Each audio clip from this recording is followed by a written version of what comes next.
Hi, I'm Daniel Chan from UNSW Sydney. Welcome to another adventure in pure mathematics. In this video, I want to talk about the Galois theory of finite fields, which is something that you can completely understand. And in fact, what I'll do is that I'll recover the usual classification of finite fields using Galois theory, because if you know your Galois theory, then this simplifies that study in a big way. Okay, and I want to show you how that works. Okay, so the trick that we'll need to use is something called the Frobenius homomorphism. Hopefully that's something that you've seen before. The starting point I'll have here is K is going to be a field of positive characteristic. So here will be characteristic P, and this P will be greater than 0. And so what is this Frobenius homomorphism or Frobenius map? Okay, it's going to be a map from K to K. And it's often denoted by FR or sometimes just by F. And what it does is it just sends some alpha here to its pth power. And the point is that this is actually a field homomorphism. Okay, so it's actually quite easy to show that this is this preserves multiplication. Okay, that's not the difficult part, and that holds also quite simply as long as you have commutativity. The interesting thing here is that we use the fact that it's characteristic P to show that actually this map is also additive, so it preserves addition. And let me show you how that works and why it's an interesting result. Okay, so suppose you have alpha plus beta. I want to show that the pth power preserves the sum of sum here. Okay, so what do? If you look at this expression, you can expand this using the binomial expansion. Okay, so you get alpha to the p plus the mixed term, which is p choose 1 times alpha to p minus 1 beta, plus all the way down to beta to the p.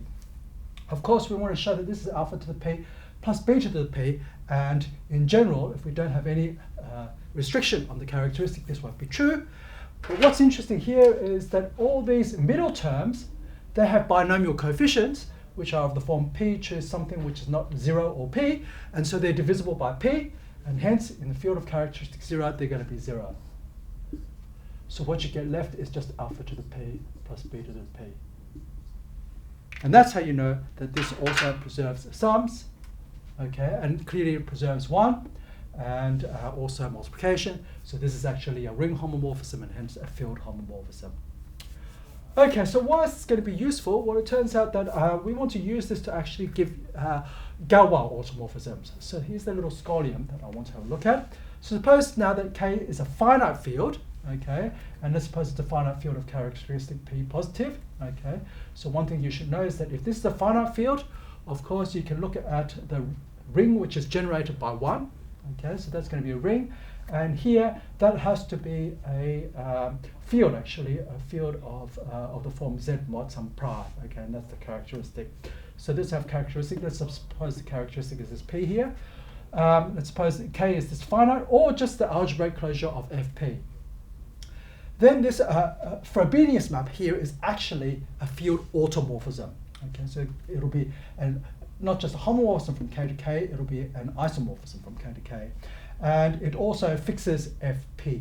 Okay, so that's something that happens. Of course, it has to fix Fp because this is generated by 1, and every field automorphism has to send 1 to 1. Okay, so it fixes this prime subfield. Okay, so why is this a field automorphism of K? So Frobenius will take K to K, and it's a field homomorphism, so it has to be injective. And if K is finite, then if you have an injective map from this finite set to a finite set of the same cardinality, then that injective map also has to be surjective. So that's going to be an automorphism like that. And then to show that the same is true for Fp bar, you just have to realize that in S side Fp bar, this is just a union of finite subfields. Okay, so this will restrict to a field automorphism on each of those subfields, and hence you get a field automorphism of this. Okay, so remember, every element inside here is algebraic over Fp. Since it's algebraic over Fp, it will generate a finite subfield, and so you can apply the result for K finite to show that it gives you, this Frobenius map gives you an automorphism of Fp bar. Okay, so let me show you now how you can use Galois theory to classify finite fields. So let me tell you firstly what the classification is. So basically, the finite fields, they're given by two pieces of data. So the first one is what is its characteristic, which is a prime, P. And the other thing is then that cardinality of that finite field is some power of that prime, okay? And the power of the prime, that determines precisely the isomorphism class of that field, okay? So here's the theorem, okay? We're going to present it in a way which will also give us information about the Galois theory of finite fields, and also show you how to a certain extent, construct them, okay? So we're going to fix that prime, okay, and also some positive integer n. And we're going to look inside the algebraic closure of Fp, okay, so this exists, so this is something that we saw with the existence of splitting fields, okay, and then what we're going to do is consider this subset, Fpn, of just all the zeros of x to the p to the n minus x inside this algebraic closure. So all the roots of this will live inside here, okay, so that's just some subset. So the first claim is that this Fpn you can write as the fixed points, the fixed field of this Fp bar under the nth power of the Frobenius map. And since it's a fixed field, okay, this is actually a subfield. So the first point is it's a subfield, and in fact it's a subfield of cardinality p to the n. Okay, so this is straight away allows you to construct, assuming that you've constructed this algebraic closure, it allows you to get your hands on this finite field of cardinality p to the n. Okay, so what about generally? So suppose now you have any subfield of cardinality p to the n. Okay, so of course you can take the algebraic closure of that, which will also be an algebraic closure of Fp. So you may as well assume that it's some subfield of Fp bar. Okay, so if you have a field of cardinality Pn, it's isomorphic to a subfield of Fp bar. So let's just pick this one here and study that one. Then the first thing to note is, well, K contains this prime field Fp, and then you can look at this field extension K over Fp, and you can ask, is it Galois? And the point is that it is Galois, in which case you want to know what is its Galois group. And the Galois group, well, what Galois automorphisms do you know of this? Well, certainly you know there's a Frobenius automorphism of this field, and this fixes this prime subfield, Fp, so the Frobenius is certainly a Galois automorphism, an element of this group. And in fact, it generates this Galois group. So this is generated by the Frobenius map. And then also, if it's generated by the Frobenius map, then it's a cyclic group, so it's of the form Z mod n, where the n is the cardinality. The cardinality here is n, where this subfield has cardinality p to the n. Okay, so this is a very nice, simple Galois group. So what that tells you at the end of the day, in part C of this theorem, is that this subfield, this k of cardinality Pn, if that's the subfield, it has to actually equal this Fpn, this subset that I gave you here, the zeros of x to the p to the n minus x. Okay. So that means that all finite fields are uniquely determined up to isomorphism by their cardinality. Okay. So maybe I'll just prove this last bit first. This last statement. So why is that true? Okay. Suppose you have a finite field, K. Okay. So it has a prime subfield Fp, where P is a positive characteristic. So it embeds inside its algebraic closure, which is also the algebraic closure of its prime subfield. So it might as well take this to be K inside Fp bar. And part C is saying that in that case, this subfield is equal to this Fpn. So it actually has to be isomorphic to it. Okay. So let's see why this is true. And the proof is actually quite simple once you know a little bit of Galois theory. Okay, so what about part A? Okay, so let's have a look at this part here. Okay, so let's have a look at this condition to be inside the right-hand side. What does it mean to be inside here? Okay, and fixed by Frobenius to the n. So what does it mean to be alpha to be inside this f bar p fixed by Frobenius to the n? So that means that alpha is also the same as what you get when you apply Frobenius to the n on alpha. But what is Frobenius to the n? Okay, well, the Frobenius means you raise it to the power of p, and you want to do this n times. You want to raise to the power of p, and then to the power of p, to the power of p, and so you're raising it to the power of p n times. So that means that you're doing alpha to the p to the n. Okay, so alpha equals alpha to the p to the n. So you just want this equation to hold. And that just means if you put the alpha to the other side, you are a 0 of x to the p to the n minus x. Okay, so that's the first thing. That tells you that that's equivalent to being alpha inside fp to the n. So that gives you the equality of these two sets.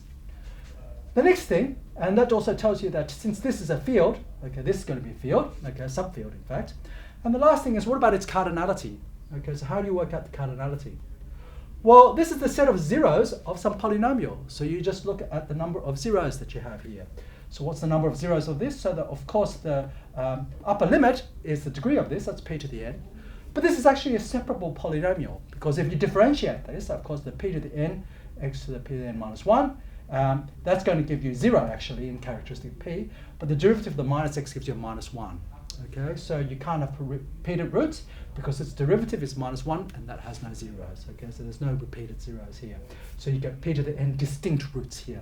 Okay, so that's why this is a subfield of cardinality p to the n.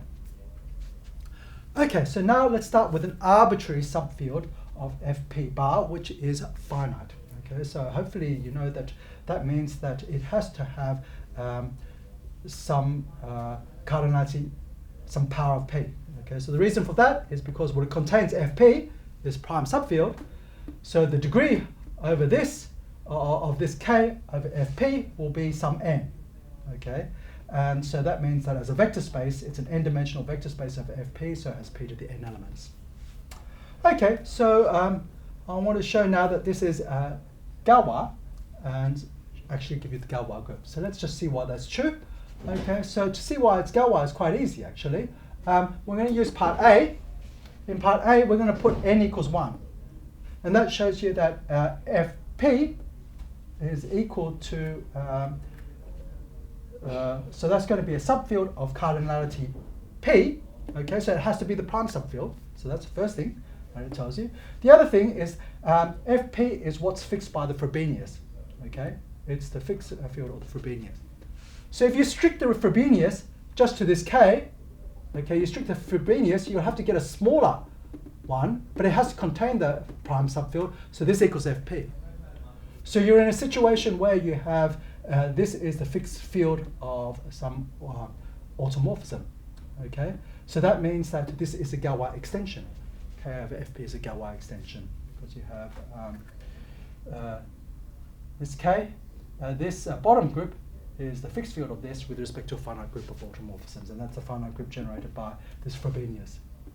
Okay, so this also tells you that this generates the whole Galois group. Okay, the group generated by fr is the thing which corresponds to this one here.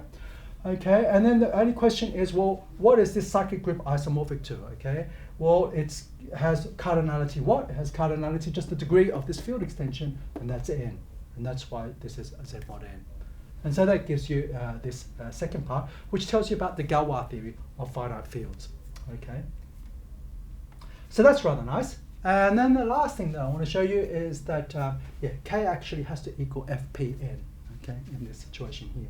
So we have a lot of information about the Galois theory of k over fp, and I want to use that to show you that k actually has to equal fpn.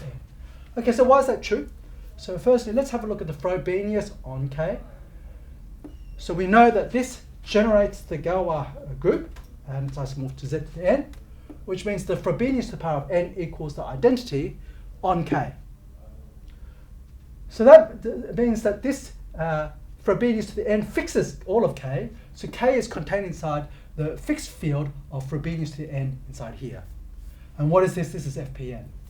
So you have a field of cardinality p to the n inside this field of cardinality p to the n, so these two have to be the same, and that completes the proof of this theorem, which is a rather nice way to give you the classification of finite fields using Galois theory, and it gives you some extra information about the Galois theory. And the key thing to use here is this Frobenius map, because that's the thing which gives you the Galois automorphism, okay, and tells you what the Galois group looks like. Okay, so for the last part of this video, I want to tell you about the poset of finite fields, okay, of given characteristic, and it's going to give us an inverse system of Galois groups. I want to show you how that works to prep you up for infinite Galois theory. Okay, so this is probably one of the most important examples that we want to look at the situation of Galois theory. So often what you want to do is you want to look at all of these finite fields at the same time, all these FPN. And that's what we want to do here. So we're going to look at the poset of all these FPNs. So they're all subfields of this FP bar.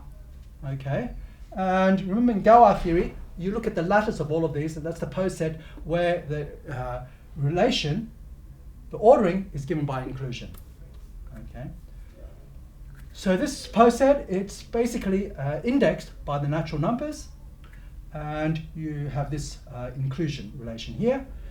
And so I want to work out what is this relation in terms of this index. And this limit tells us what it is. Okay, so when is FPM contained in FPN? This occurs precisely when m divides n. And it's quite easy to see why that's the case. Let me just go through that now. Suppose you have this inclusion here, so that you can look at the degree of FPN over FPM.